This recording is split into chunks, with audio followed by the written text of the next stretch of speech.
Hello, my name is Linda Langeheine, and welcome to Linda's Practice Quickies. Today I would like to tell you about my very favorite practice method. My very favorite. It is so effective. It's not terribly hard to do, but you do have to concentrate. That's why I consider it advanced. Some children can do it, so you can offer it to children to just try it out. But for you, as an advanced player, you will like this if you're not doing it already. So the idea is, I've written some notes. I didn't bother with the rest because that's just a symbol for a passage, maybe a scale in a passage, or just a difficult area to play, whatever it is you're working on.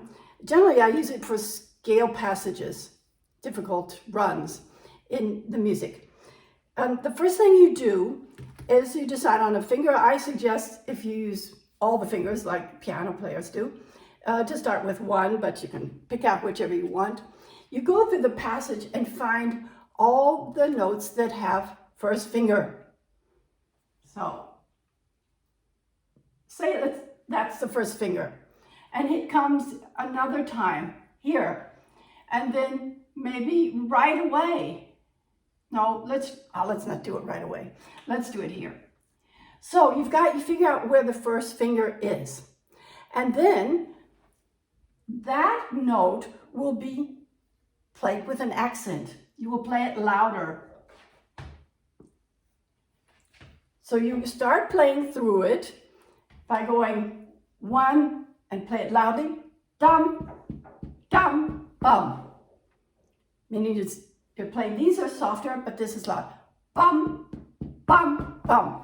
And that produces a kind of rhythm for the brain, and the brain loves this information. Oh, rhythm, oh boy, this is cool. I can remember that. So it latches onto this information and starts building a really solid foundation for this passage. This is wonderful. So after you've done that several times, you will probably have to go a little bit slower than normal tempo, but accent it. Accent your first finger. Now, after a few times, the brain sort of gets used to it and starts thinking about going shopping or going out to eat with your friends or whatever. And so you have to give it something new to watch. Instead of just playing the first finger with an accent, you say one. And verbalization is a really fantastic practice method. Go ahead and talk to yourself when you practice. Your brain will love it. So you will say one, one.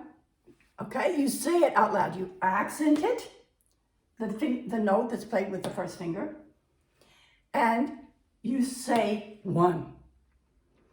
So you do this several times, and then the brain's drifting away again. So you say, oh, I got something new for you. You'll love this. Instead of saying one, you'll say the name of the note. For wind players, sorry about this. The verbalization doesn't work for you, but for the rest of us, we can speak while we play. So you say C, and let's say that might be a D, and that might be a G. Okay? So every time you have an accent on this note, that stays the same. But this time, you say the name of the note while you're accenting it. So go a little bit slower, and then play with an accent, and say the name of the note. This grouping, making certain rhythms, certain groups through rhythms, changing up the rhythms, is great for the brain to remember. It loves that kind of stuff. And by changing up every few times, your brain is alert, alert, alert, and keeps right with you. You will love this method. One suggestion: because of proactive and retroactive inhibition, you shouldn't just go straight to the second finger, then the third finger, the fourth finger.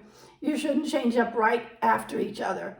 You should have a little pause in between. Maybe just go ahead and do the next finger the next day, and then so on. But you can also do it after a little pause so that your brain can process this information without being disturbed by a new information.